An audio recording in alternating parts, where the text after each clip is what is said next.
할렐루야! 우리 주 하나님 높여 찬양합니다. 언제나 늘 주님을 바라보며 주의 말씀에 충종할 때 우리의 삶이 바로 서는 것입니다. 그 말씀이 기준입니다. 말씀이 생명입니다. 이것이 지식이 아니라 실체가 되는 것이 우리 삶 가운데 온전하게 그 말씀만 붙들며 나아가는 것이 전부입니다.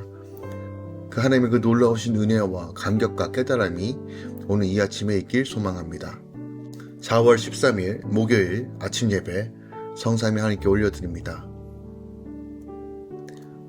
오늘 하나님의 말씀은 스가랴 2장 1절부터 13절까지입니다. 스가랴 2장 1절부터 13절까지입니다.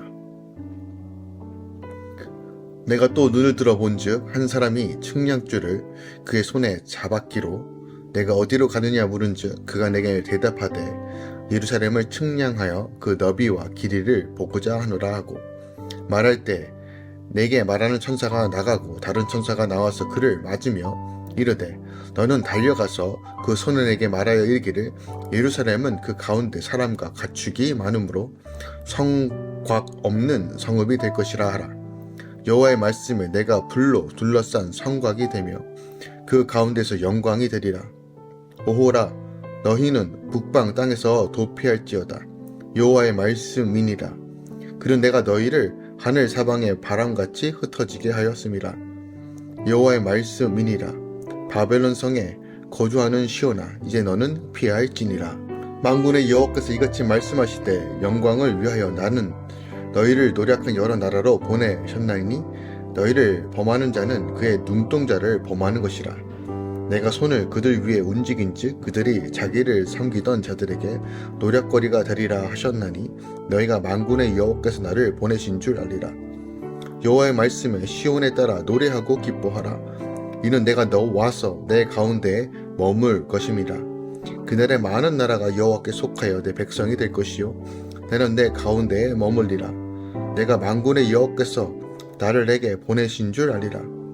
여호와께서 장차 유다를 거룩한 땅에서 자기 소유를 삼으시고 다시 예루살렘을 택하시리니 모든 육체가 여호와 앞에서 잠잠할 것은 여호와께서 그의 거룩한 처소에서 일어나심이라 하라 하더라.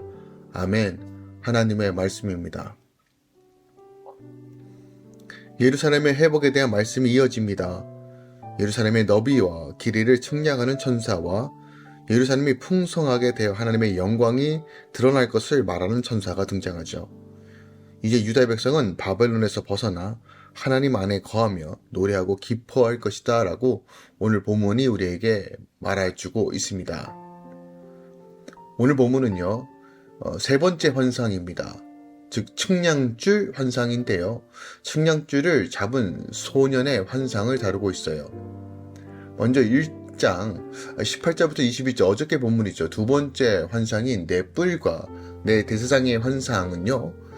당시 그 넷불은 스가랴에 말하는 천사의 해석에 의하면 유다와 이스라엘과 예루살렘에 흩어진 뿔을 상징하고요. 이 뿔은 권세와 힘을 상징하고 넷은 사방을 상징하죠. 그래서 이 넷불은 선민을 대적하는 핍박하는 모든 악한 세력을 가리키고 대사상들은 선민을 핍박한 넷불을 파쇄할 하나님의 심판의 사자를 가리킵니다. 그리고 오늘 본문이 세 번째 환상은 측량줄을 잡은 한 사람의 환상을 다루고 있는데 이 세 번째 환상 속에는 4명의 인물이 등장합니다. 곧 측량줄을 잡은 사람과 스가랴에게 말하는 천사와 그 천사에게 말하는 또 다른 천사 그리고 한 소년입니다. 여기서 소년은 선지자 스가랴로 우리가 보통 이해합니다.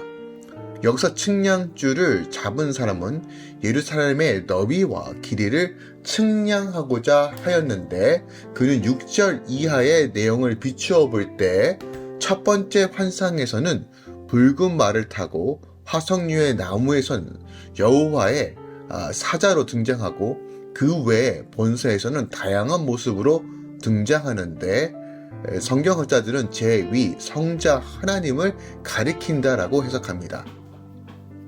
이처럼 제2 성자 예수님이죠. 하나님께서 예루살렘을 측량하시는 것은 예루살렘의 성전은 물론 예루살렘 성까지도 다시 재건될 것이라는 사실을 보여주기 위해서예요.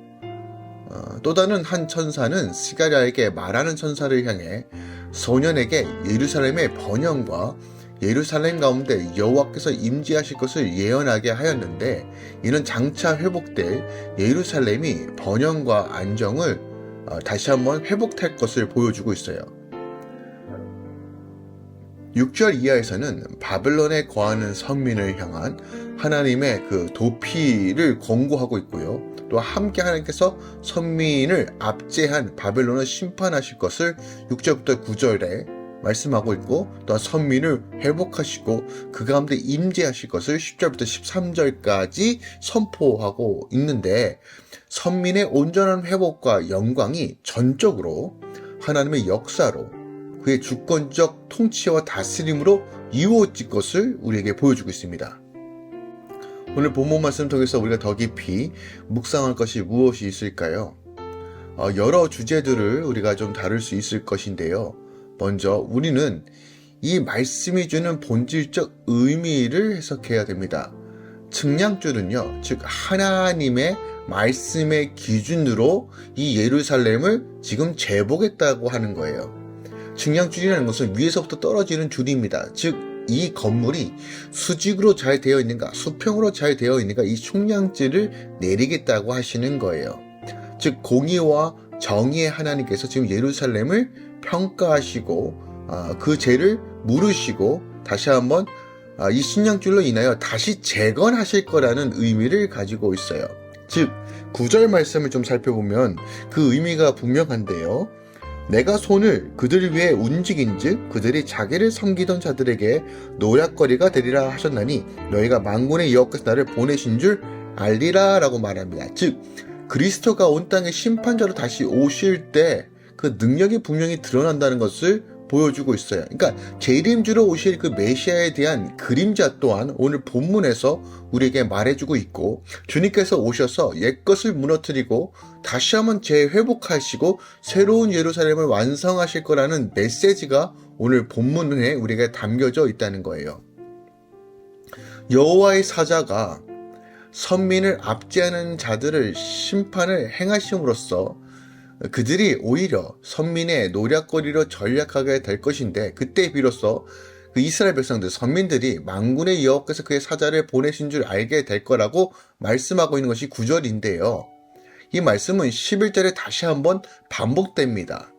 그러니까 그만큼 중요하다는 거예요. 그러니까 이 말씀은 1차적으로 이 측량줄로 내려오신 그 하나님께서 이스라엘 죄와 어두운 것과 깨어진 것들을 측량하시고 심판하시고 무너뜨리시고 다시 엎으시겠지만, 다시 한번 주님께서는 본질적으로 그렇게 하시는 이유는 이제부터 이들이 회개하고 돌이킴으로써 1차적으로는 바벨론의 압제를 받던 선민들이 이젠 그들이 섬기던 바벨론의 사람들을 노략하는 그날 하나님께서 자기 백성들을 위하여 여호와의 사자를 보내심으로 다시 회복하여 줄 거라는 이 메시지가 9절에 담겨져 있다는 것이죠. 그리고 장차 이 말씀은 예수 그리스도께서 이 땅에 심판주로 오셔서 의인과 악인들을 가리시고 악인들의 운명이 어떠할 것인지를 보여주고 있는 장면이 9절입니다. 그러니까 말씀을 정리하면요, 이 측량줄은요 옳고 그름을 판단하는 기준과 정의와 공의를 의미합니다. 그래서 하나님의 말씀으로 우리가 갈릴 겁니다. 주님께서 행위를 보시고 판단하시고 구원하여 주시고 심판하신다고 분명히 말씀하고 계십니다. 우리가 참된 믿음인지 하나님의 말씀 따라 살 것인지 그 측량줄로 우리는 측정이 될 것입니다. 근데 하나님은요 단지 이것을 징계하시고 심판하시기 위한 목적이 아니라 이 측량줄로 인하여 다시 한번 재건축함으로써 재회복하여 주실 것인데, 그날에 재림주로 이 세상에 예수님께서 오셔서 의인과 악인의 운명을 결정하시고 그의 백성들을 다시 한번 회복하여 주셔서 영원한 하나님의 나라로 인도해 주실 거라는 이 예언적 말씀이 오늘 본문 말씀에 담겨져 있다는 것이에요. 그날에 하나님의 백성들이 그분의 여호와께로 보내실 것을 분명히 알고, 또한 이 땅의 심판자로 오실 주님을 바라보며 다시 우리가 어떻게 이 세상 가운데 살아야 함을 오늘 본문이 우리에게 가르쳐주고 있는 것입니다. 특별하게 이 말씀은요, 육체의 몸을 이끌고 오신 예수님께서 이 땅 가운데 어떻게 오실 것인가, 즉 초림에 관련되어 있는 메시지라고 할 수 있어요. 물론 2000년 전에 이미 예수님께서 오셨죠.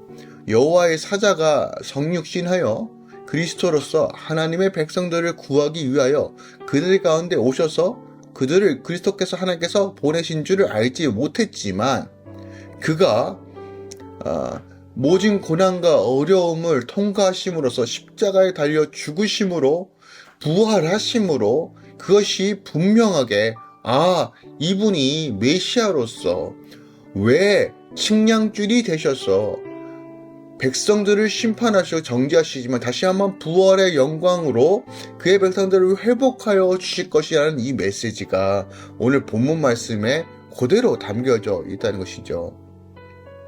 그리고 다시 주님께서 재림하셔서 심판주로 오실 것입니다. 그리고 의인과 악인을 분명하게 가르실 것이고 주의 백성들을 다시 한번 회복시켜 주실 것입니다.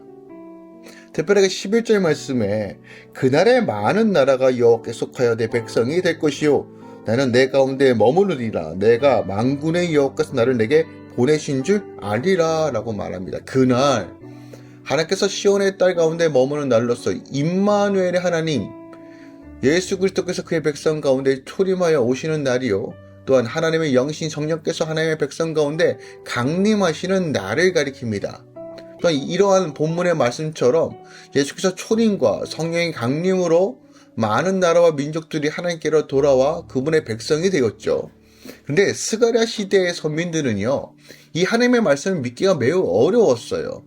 바벨론의 포로로 돌아온 상태이지만 지금 모든 것들이 무너져 있고 성전 하나 재건되지 못하고 여전히 자기 살 길만 찾았던 그 이스라엘 백성들, 소망이 없던 모든 것이 무너져 있는 그때 다시 한번 이 회복의 메시지가 선포됨으로써 그들은 다시 한번 그들의 정체성이 무엇인지, 구원받은 자의 삶이 무엇인지, 언약에 신실하신 하나님이 무엇인지를 다시 한번 확인할 수 있을 거예요. 그리고 이 말씀은 오늘날 교회들, 오늘날 주님의 다시 한번 재림을 기다리는 우리들이 어떠한 믿음과 어떠한 소망으로 갈 것인지를 분명하게 볼 줄 알아야 한다는 것이에요.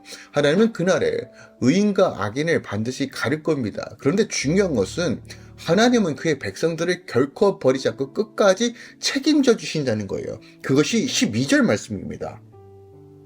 여호와께서 장차 유다를 거룩한 땅에서 자기 소유를 삼으시고 다시 예루살렘을 택하시리라, 다시 택하시리라 라고 말씀하고 있습니다.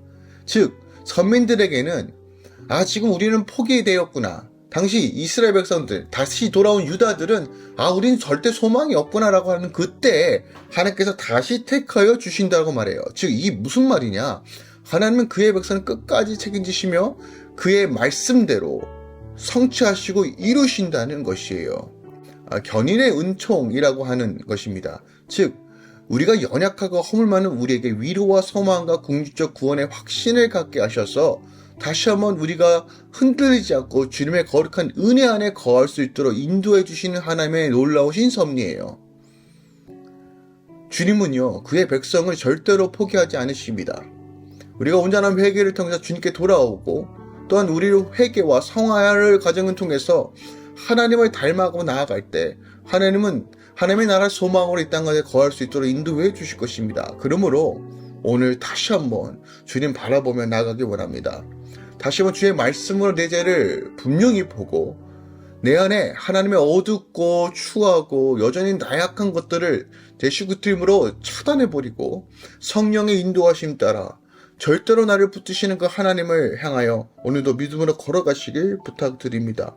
노래하고 기뻐하며 그날이 속히 올 것입니다. 신부로서 살아가십시오. 세상에 미혹되는 것이 아니라 하나님의 은혜를 갈망하십시오. 부활의 영광이 우리 안에 역동적으로 역사함으로 믿음으로 승리하는 하루가 될 것입니다. 기도하겠습니다. 사랑하는 주님, 오늘도 주님을 바라봅니다.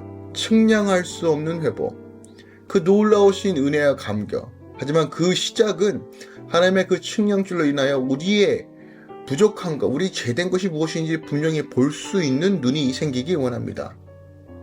그리고 하나님의 거룩하신 은혜와 감격이 우리 안에 넘쳐 흘러가 하나님의 말씀 따라 살아가는 놀라운 역사들이 일어나게 하소서.